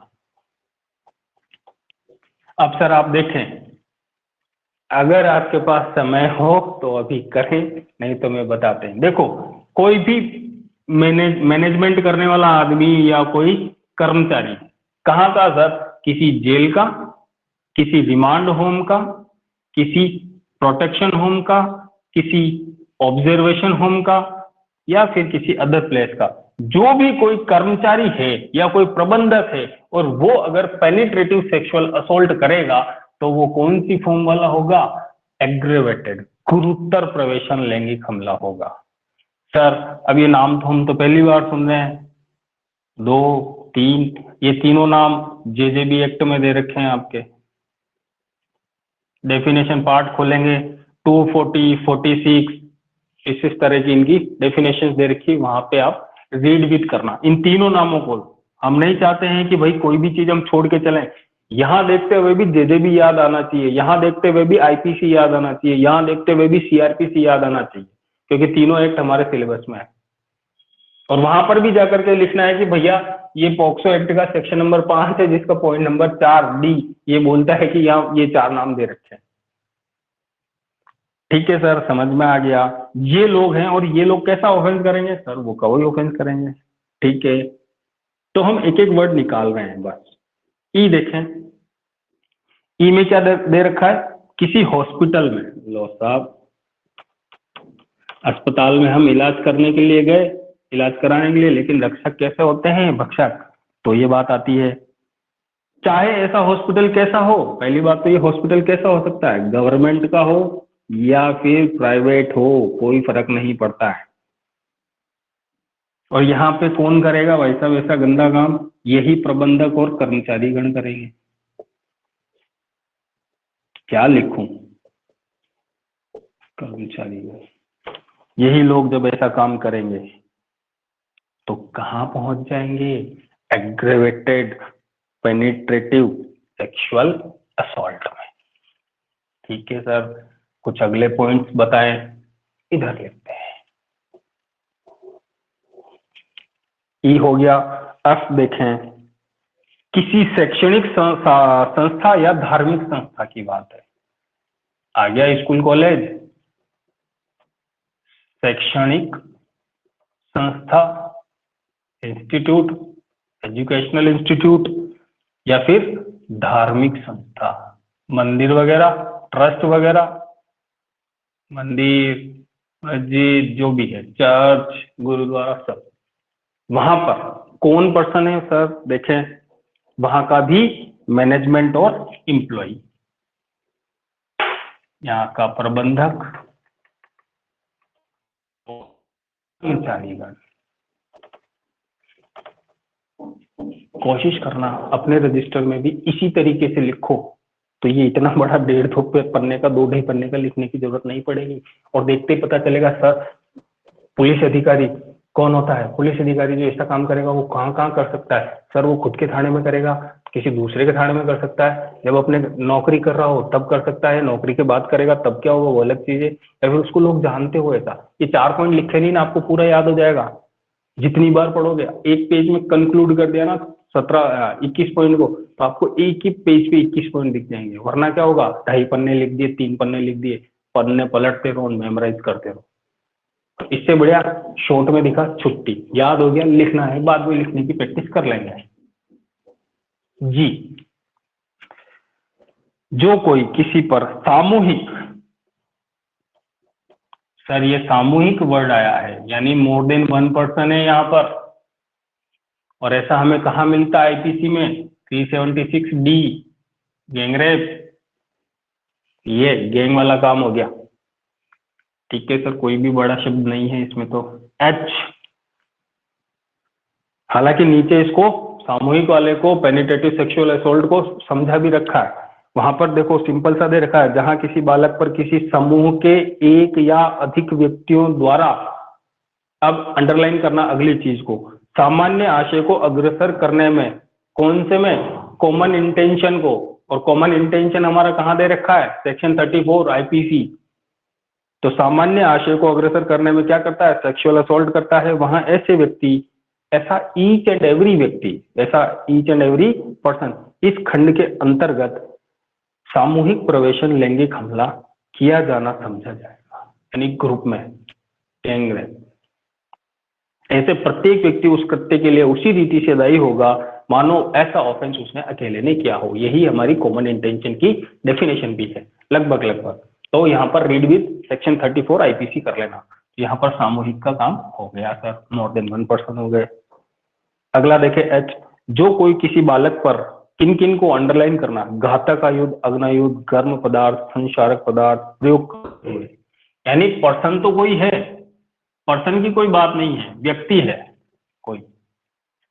अभी व्यक्ति कर कैसे रहा है सर? सर घातक आयुध के साथ, यानी घातक आयुध का मतलब वेपन, डेंजरस वेपन है इस पर्सन के पास, वो दिखा के कर रहा है ये काम माइनर के साथ। ठीक है, सेकंड देखें,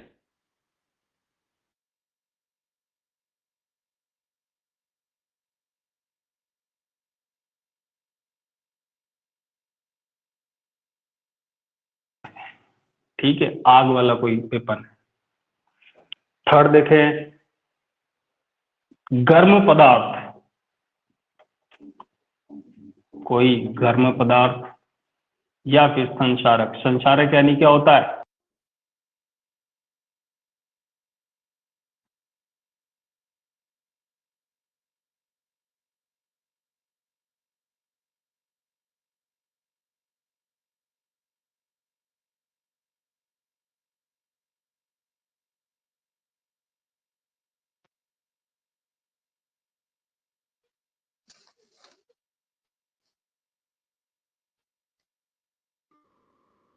हाँ सर आपकी आवाज नहीं आ रही। हर्षिता तुझे आ रही है क्या? नहीं आ रही है। मेरे तो ये भैया का ये फोटो भी मतलब सीधा हो गया। हाँ अब ठीक है। मेरे फोन आ गया था और 2 बार तो मैंने काट दिया, फिर भी फोन कर रहे थे तो मैंने कहा चलो बात कर लेते हैं। संचारक का मतलब ये एसिड जैसी ही चीज होती है। एसिड होता तो अम्ल होता, अम्ल की तरह की चीज होती है जिसमें अम्ल की जो है ना एसिड की मात्रा कम ज्यादा होती है, उसके रिगार्डिंग। तो ये 4 चीजों के द्वारा कोई पर्सन उसको माइनर के साथ में क्या कर रहा है? पेनिट्रेटिव सेक्सुअल असोल्ट कर रहा है, तो यहाँ पर एग्रेवेटेड फॉर्म में आ जाएगा। आई पे चले सर। जो कोई किसी बालक को घोर उपहति, यानी कोई व्यक्ति है, अब ये क्या काम कर रहा है? ग्रीवियस हर्ट कर रहा है। घोर उपहति, ग्रीवियस हर्ट कौन सा सेक्शन है? हर्षिता पांडे बताओ।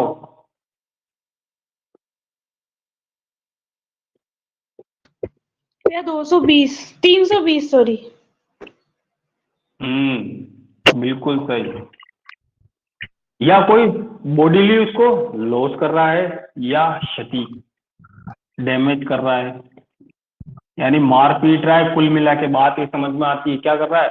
मारपीट कर रहा है, हाथ पैर तोड़ रहा है, ग्रीवियस हर्ट दे रहा है किसी पर्सन को, या फिर उसको बॉडीली इंजर्ड कर रहा है। और इंजरी की डेफिनेशन भी आईपीसी में है, VOIILD है, SP मैं भी बोल रहा हूँ 39 40 41 42 43 44 40 दिया, 44 तो ऑफेंस की आ गई, ठीक है।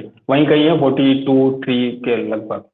इस इंजरी की भी परिभाषा वहां दे रखी है। ग्रीवियस हर्ट की भी आईपीसी में 320 में दे रखी है। इन दोनों तरीकों से, और एक और तरीका दे रखा है, या फिर उसकी जननेंद्रियों को क्षति पहुंचाते हुए, इसको क्या बोलते हैं? ऑर्गन्स, या फिर उसके जो सेक्सुअल ऑर्गन्स है उनको कोई नुकसान पहुंचा रहा है।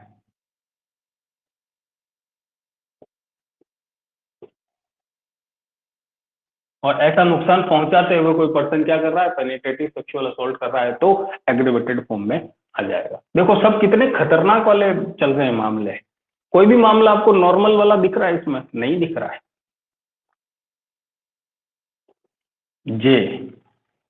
जे में देखें, जब कोई भी पर्सन ऐसा काम करता है तब क्या रिजल्ट आता है उसका, उस काम को करने के बाद। ये पेनिट्रेटिव सेक्सुअल असॉल्ट अगर कोई पर्सन कर रहा है, इसका रिजल्ट क्या निकल रहा है? देखें, पहला रिजल्ट क्या निकलता है? वो शारीरिक रूप से कमजोर हो जाता है, अशक्त हो जाता है, इनकेपेबल हो जाता है। शारीरिक रूप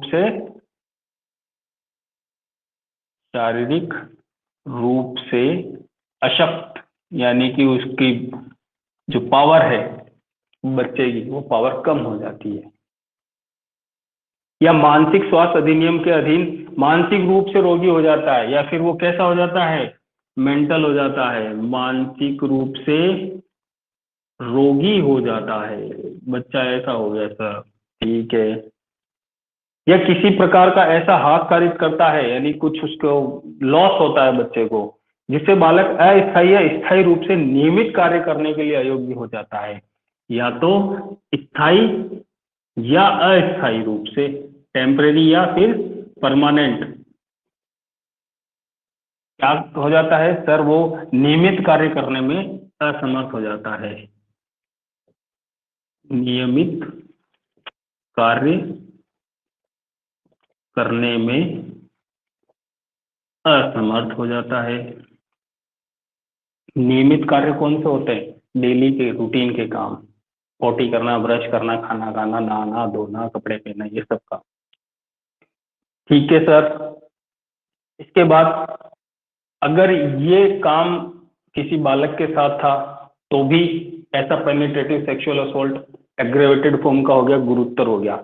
लेकिन अगर ऐसा काम किसी बालिका के साथ किया जाता है जिससे वो कैसे हो जाती है, वो प्रेग्नेंट हो जाती है, वो गर्भवती हो जाती है। ठीक है सर, ये बात भी समझ में आ गई। अगला देखें, तीसरा, मैं यहाँ पर 5वां पॉइंट बना रहा हूँ, आप तीसरा ही समझे उसको। ऐसा भी लिखेंगे तो आपको मेमोराइज हो जाएगा वो चीज।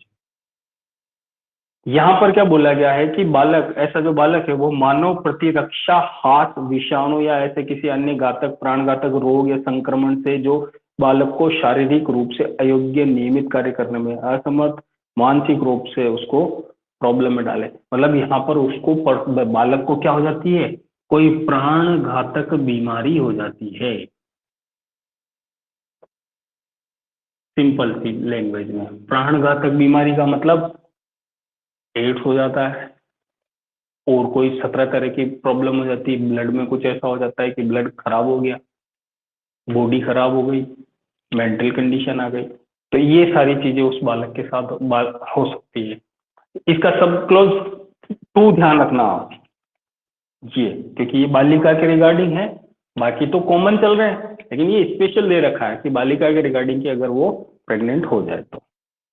ठीक है सर, ये फोटो अगर आपको समझ में आता हो तो एक बार स्क्रीनशॉट ले लो, क्योंकि ऐसे लिखोगे तो फटाफट काम हो जाएगा और एक ही पेपर पे आपको सारा दिख जाएगा।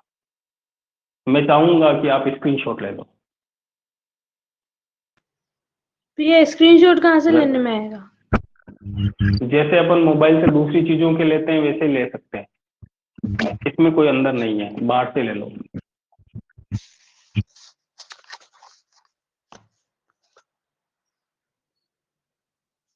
एक सेकेंड। हाँ, हो गया। ठीक है, चले हमें इसको मिटा देते हैं, क्योंकि हमें शॉर्ट फॉर्म में ही देखने हैं इनको। अगर वैसे देखो प्री के हिसाब से तो याद हो जाएगा, कोई दिक्कत वाली बात है नहीं। ये तो मेंस में लिखने के लिए अगर कहीं बात आए तो आप इस डायग्राम से ही काम कर लेंगे और आपको कम से कम 21 पॉइंट याद हो जाएंगे, 3 जगह काम आएंगे। ठीक है सर। उसके बाद एक पॉइंट और था उसमें, लास्ट 5 बने थे, ये 6ठा पॉइंट। अगर इस काम से क्या हो, बालक की मृत्यु हो जाती हो, बालक बालिका दोनों इंक्लूड है, अलग नहीं चलेगा। ठीक है सर, डेथ हो गई तो ठीक है, penetrative sexual assault aggravated form में। अच्छा, एक क्वेश्चन पूछ लेता हूँ कि सपोज करो किसी बालक के साथ में पेनिट्रेटिव सेक्सुअल असॉल्ट किया गया, जो कि कहाँ कंसिडर हो गया, पोक्सो के सेक्शन नंबर 5 में कंसिडर हो गया एग्रेवेटेड फॉर्म के रूप में। और इस वाले पॉइंट के आधार पर, ये पॉइंट कौन सा था, जे वाला, जे के चौथे पॉइंट में ऐसे बालक की डेथ हो जाती है, तो केस कौन सा लगेगा?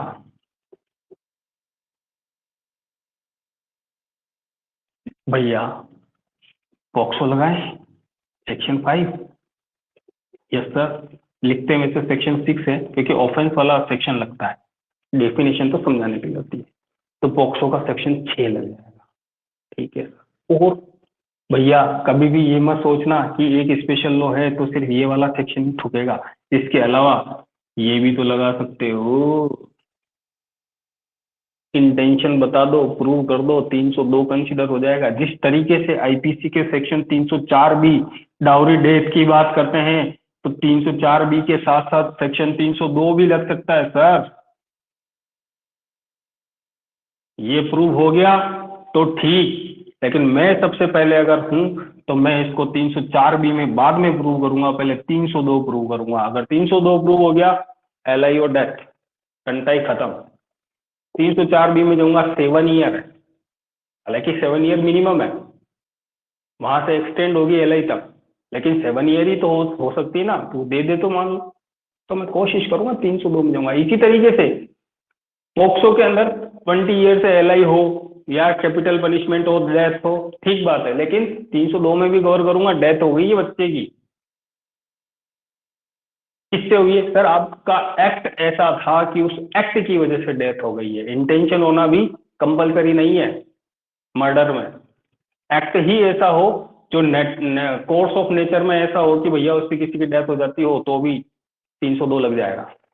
ठीक है सर, समझ में आ गई बात, ध्यान रखेंगे इस चीज को। आगे चलें। के में क्या बोला गया है? कोई बालक की मानसिक शारीरिक अशक्तता का लाभ उठाते हुए, यानी कि बालक कैसा है यहाँ पर, लाभ उठा रहा है उसका कोई, अशक्त बालक का। ठीक है, शारीरिक या मानसिक, सॉरी मैं ये लिखता हूँ, शारीरिक या मानसिक रूप से, शारीरिक या फिर मानसिक रूप से अशक्त है बालक। अशक्त का मतलब इनकेपेबल है, कैपेबल नहीं है, वो मेंटली कैपेबल नहीं है, फिजिकली वो कैपेबल नहीं है। तो ऐसा कहाँ मिलता है सर? आज एक केस पढ़ा था हमने, कौन सा case? Child exploitation of child in orphanage in state of Tamil Nadu. Orphanage है, अनाथालय है। अनाथालय में जरूरी है क्या सब सही बच्चे मिले? कोई अपंग हो सकता है, कोई मेंटल हो सकता है। सारे जमीन पर आमिर खान कहाँ काम करता था? एक ऐसे प्लेस पे काम करता था जहां बच्चे सब अनसाउंड माइंड के थे। किसी का हाथ टूटा हुआ है, किसी का पेट टूटा हुआ है, परमानेंट है। तो वैसी जगह पर अगर कोई पर्सन उनका लाभ उठाता है, वार्डन, मैक्सिमम केसेस में वार्डन्स होते हैं ऐसे लोग, और उनको पनिशमेंट मिलेगी तो एग्रेवेटेड फॉर्म वाली मिलेगी। ठीक है सर, समझ में आ गया। फिजिकल मेंटल कोई इनकेपेबल पर्सन है माइनर, तो उसका कोई बेनिफिट उठा रहा है। के बाद चले एल पे। एल में क्या है? जो कोई उसी बालक पर एक से अधिक बार, यानी यहां पर क्या है, मोर देन वन, एक बार से अधिक क्या करेगा, पेनिट्रेटिव सेक्सुअल असॉल्ट करेगा, तो भी एग्रेवेटेड फॉर्म में आ जाएगा। एम, जो कोई 12 माइनस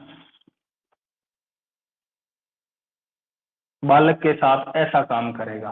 सर 16 माइनस के लिए कोई पनिशमेंट था, कहां पर था? सेक्शन नंबर 4 में क्या था? 20 years to LI plus fine. याद रखना, ऐसी चीजें हमेशा याद रखनी चाहिए। यहाँ पर 12 माइनस है, लेकिन हुआ क्या है? पेनिट्रेटिव सेक्सुअल असॉल्ट, यही हुआ है, लेकिन फिर भी कहाँ आ गया ये? एग्रेवेटेड फॉर्म में।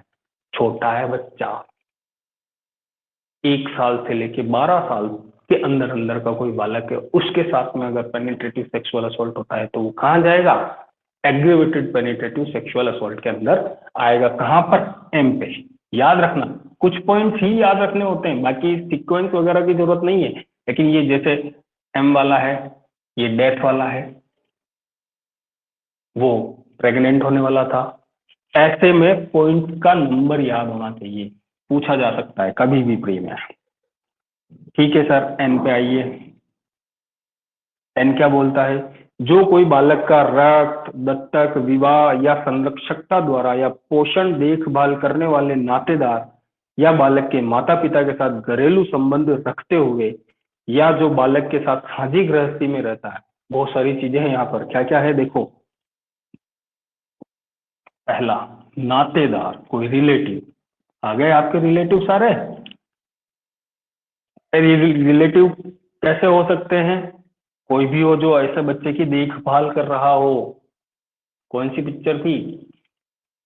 जिस देश में गंगा रहता है, गोविंदा जाता है ना, गोविंदा को भेजते हैं, छोटे बच्चे को ही वहां दे के आ जाते हैं रिलेटिव्स के पास। या फिर ऐसा बच्चा रक्त या दत्तक या विवाह या संरक्षकता में हो, किसी के गार्जियनशिप में हो, संरक्षकता इसमें हो। ठीक है सर। या फिर ऐसा कोई पर्सन जिसके साथ उसके माता पिता क्या है, घरेलू संबंध रखते हो। घरेलू संबंध रखते हो। कौन रखते हैं भैया ऐसा संबंध? माता पिता रखते हैं, बच्चा तो छोटा है उसको क्या पता। ठीक है सर। या जो बालक के साथ साझी गृहस्थी में निवास करता है, या फिर कोई बालक के साथ साझी गृहस्थी में निवास करता है। हर्षिता मैडम तुरंत माइक ऑन करके बोले साझी गृहस्थी कहाँ मिलती है? घरेलू हिंसा वाली इसके अंदर मिलेगी 2S के अंदर, परिभाषा 2S के अंदर। हाँ बिल्कुल गुड। ये चीज अब जब ऐसे ऐसे अगर आप लोग बताते हो ना तो मुझे खुशी होती है कि चलो पढ़ाया हुआ काम आ रहा है। आपके पास आंसर है तो ये लिख देना। साझी गृहस्थी कहाँ से उठा रहे हैं हम? डीवी एक्ट से, डोमेस्टिक वायलेंस एक्ट 2005 से। यानी इस तरीके का कोई पर्सन है जो किसी के साथ नातेदारी में है। माइक बंद करना मैडम। हाँ, ऐसा कोई पर्सन है जो क्या है, नातेदारी में है। रक्त, दत्तक, blood relation, adoption, marriage, guardianship, ऐसे में कोई है कोई पर्सन, या फिर कोई घरेलू संबंध रखता है किससे? माता पिता के साथ उस बच्चे के, या फिर कोई साझी गृहस्थी में बच्चे के साथ निवास करता है। ऐसे पर्सन के द्वारा किया गया है अगर पेनिट्रेटिव सेक्सुअल असॉल्ट, तो वो भी कैसा हो जाएगा? एग्रेवेटेड फॉर्म का हो जाएगा। वो देखें, जो कोई बालक को सेवा प्रदान करने वाली किसी संस्था का, या संस्था यानी ट्रस्ट, ऐसी ट्रस्ट का कोई स्वामी या कर्मचारी, किसी संस्था का कौन है? प्रबंधक, स्वामी, जो भी बोलो बात एक ही है, या फिर कोई कर्मचारी। ये ऐसा काम करता है किसी बालक के साथ संस्था का। संस्था कौन सी हो सकती है? जैसे मैंने बोला चाइल्ड वेलफेयर सोसाइटी, बाल कल्याण समिति, जेजेबी एक्ट के अंदर है, वो ट्रस्ट है। किसी ने बच्चों को फ्री एजुकेशन देने के लिए कोई इंस्टीट्यूट खोल रखा हो, वहां उसके साथ ऐसा कर ले। रहने के लिए प्लेस भी रखा हो, वहां कोई ऐसा कर ले। कौन? कोई एम्प्लॉय या फिर वहां का ओनर। ठीक है सर, ओ हो गया। पी पे आते हैं। पी, जो कोई किसी बालक के न्यासी या प्राधिकारी के पद पर होते हुए, यानी यहाँ पर आपको क्या मिलता है? ट्रस्ट, न्यासी या प्राधिकारी होते हुए। एक मूवी थी चैंपियन, सनी देओल की, उसमें सनी देओल को एक गांव का होता है, उसको पुलिस में उसकी जॉब लग जाती है, और उसको फर्स्ट केस ये मिलता है कि एक बालक है जिसके पास अरबों रुपए की संपत्ति है, तेरे को उसकी रक्षा। बस मूवी में तो ऐसा ही मिलेगा। तो यहाँ पर क्या है? बालक का न्यासी या प्राधिकारी कोई ऐसा पर्सन जिसके साथ है वो बालक न्यास में या उसकी प्राधिकारिता में, उसके साथ अगर ऐसा कोई करता है, कहाँ पर? संस्था या गृह या कहीं और। कहाँ पर करेगा ये एक्ट? या तो कहीं संस्था में करेगा, या फिर घर पे करेगा, या एनी अदर प्लेसेस पे। तो क्या होगा? पेनिट्रेटिव सेक्सुअल असॉल्ट कैसा हो जाएगा? एग्रेवेटेड फॉर्म का। क्यों? जो कोई यह जानते हुए कि क्या है, बालक गर्भ से है यानी प्रेग्नेंट है, और उस पर ऐसा काम करता है, तो ये वाला भी ध्यान रखना। 2Q, मतलब सॉरी 5 का Q, प्रेग्नेंट है उसके साथ करते हैं तो कौन सा क्लोज लगता है? ठीक है सर। Q के बाद R, जो कोई बालक पर ऐसा काम करता है और बालक की हत्या करने का प्रयत्न करता है। वहां पर क्या थी? हत्या हो गई, मृत्यु हो गई, वहां मृत्यु थी, और यहाँ क्या है? हत्या का प्रयत्न भी किया उसने, अटेम्प्ट मर्डर का, तो यहाँ पर एग्रीवेटेड में आ जाएगा। आर के बाद आइए एस पे। जो कोई सामुदायिक या पथिक हिंसा के दौरान या प्राकृतिक विपत्ति की स्थिति या उस प्रकार की किन्हीं भी स्थितियों के दौरान बालक पर ऐसा ऑफेंस करता है। आपको पता हो कि एक दो बार जब ये आंदोलन हुए थे बड़े बड़े, मैं नाम नहीं लूंगा लेकिन आप समझ जाना, जिसमें इन्होंने रोडें जाम कर दी थी, चक्के जाम किए, और ट्रेनों को रोका करना, इस तरह के इंसिडेंट होते रहते हैं। और जब ये होते रहते तो ये लोग जब ये काम करते हैं ना, तो ये एक बहुत बड़ी पॉपुलेशन होती है, बहुत ज्यादा पब्लिक होती है, 200, 500, 1000 लोग तो एक स्पॉट पर खड़े हुए मिलते हैं। तब इन्होंने ये अगर ऐसा करे थी कि हुआ था ऐसा इंसिडेंट, और शायद पेपर में आया था, उसमें ये बताया जाता है कि किसी हाईवे को इन्होंने जाम कर रखा, लोगों ने, खूब सारे लोगों ने इकट्ठे होकर के, और जाम करने के बाद में वहां से जो भी गाड़ी घोड़ा निकल रहा था, जो भी साधन निकल रहा था, 2 व्हीलर 4 व्हीलर फलाना ढींगा, उनमें जो औरतें थी, उन औरतों के साथ उन्होंने सेक्सुअल इंटरकोर्स की खूब। कैसे पता चला? इस इंसिडेंट की फिर रिपोर्ट भी किसी ने नहीं की थी। वो उस प्लेस के आसपास जब गए ना, तो अंडरगारमेंट्स मिले सबके, महिलाओं को खूब सारे अंडरगारमेंट्स मिले। तब जाके कहीं संदेह का घेरा बना कि यार ऐसा कैसे हुआ है, इतने सारे एक साथ यहाँ पर कैसे हैं। फिर धीरे धीरे उसकी तहकीकात की गई, तो पता चला कि यहाँ पर हाईवे पर वो जब एक बार इन्होंने लोगों ने जब चक्का जाम किया था, तब उन्होंने हर एक के साथ ऐसा काम किया। तो वही चीज है अगले वाले पार्ट के अंदर, सामूहिक पथिक हिंसा। पथिक यानी रास्ता होता है, रास्ते पर कोई हिंसा वगैरह कर रहे हैं, कोई आंदोलनकारी है, और होता भी है, मूवियों में भी दिखाते हैं कि वो जाते तो क्या है, डकैती करने जाते हैं, लेकिन डकैती करते करते वो वहां रेप करके आ जाते हैं। और वो ऐसा अगर किसी माइनर के साथ है तो वो इसमें आ जाएगा। ठीक है सर, तो यहाँ पर ये वर्ड लिखिए, सामुदायिक। मेरा वीडियो सिर्फ आप लोगों को एजुकेशनल पर्पज से है ना, उसका और कोई इशू नहीं है। पथिक हिंसा, पथिक हिंसा यानी रोड पे जो लोग करते हैं हिंसा, वो वाले। उसके दौरान या फिर क्या है, भूकंप आ गया, बाढ़ आ गई, सब बह रहे हैं, प्राकृतिक आपदा है, लेकिन कोई है ऐसा जो माइनर के साथ ये काम करना चाह रहा है, तो वो कहाँ आएगा, एग्रीवेटेड फॉर्म में आएगा। या प्राकृतिक विपत्ति, प्राकृतिक विपत्ति कहाँ आ जाएगा सर? सर वो यहाँ पर आ जाएगा एग्रीवेटेड फॉर्म में। ठीक है सर, ऐसा हो गया।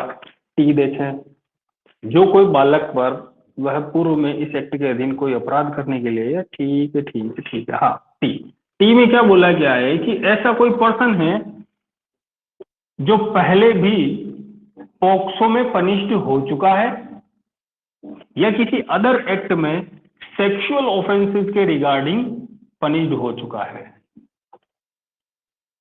सेक्सुअल लिखूं या लिखूं मैं अदर एक्ट? अदर एक्ट में क्या है, सेक्सुअल ऑफेंसेस के लिए वो पनिश्ड हो चुका है, पनिश्ड। और ये भैया क्या करते हैं, वापस रिपीटेशन करते हैं उसी काम की, तो भी एग्रीवेटेड फॉर्म में आ जाएगा। लास्ट यू, जो कोई बालक पर ऐसा असॉल्ट करने के लिए बालक को सार्वजनिक रूप से विवस्त्र करता है, सार्वजनिक रूप से विवस्त्र करता है, विवस्त्र करता है यानी कि उसको नंगा करता है या उसका नग्न प्रदर्शन करता है। हर्षिता पांडे मैडम, आईपीसी के कौन से सेक्शन में है किसी स्त्री को सार्वजनिक स्थान पर विवस्त्र करना?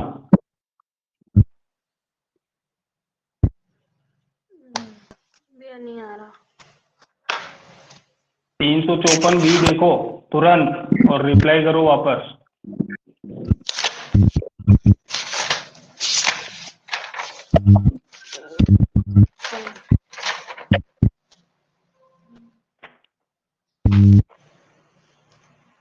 बी है ना? हाँ भैया।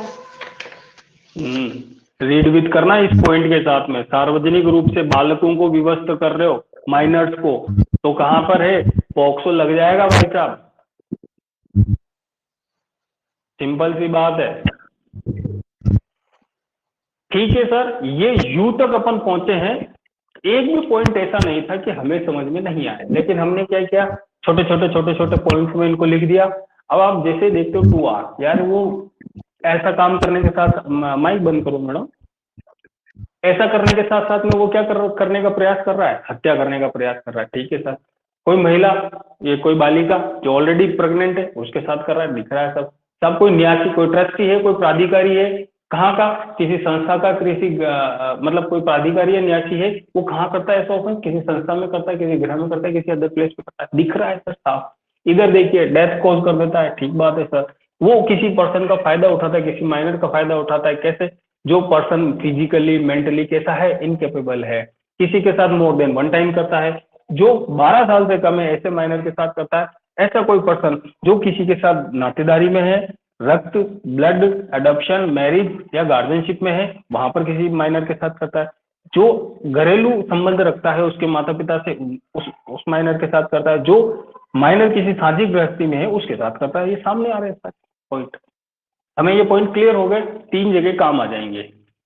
ठीक है सर, मैं आज यहीं पे रोकूंगा 5 तक, 6 में कल पनिशमेंट है, तसल्ली से समझेंगे, और कल ये लिस्ट भी पूछूंगा, ये आप याद करने की कोशिश करना सीक्वेंस में याद हो, नहीं होगी तो भी कोई दिक्कत नहीं, लेकिन याद होनी चाहिए। 2U तक हमें जाना है। ठीक है सर, आगे का हम कल देखते हैं। कुछ पूछना नहीं है, किसी को पूछना हो तो पूछो।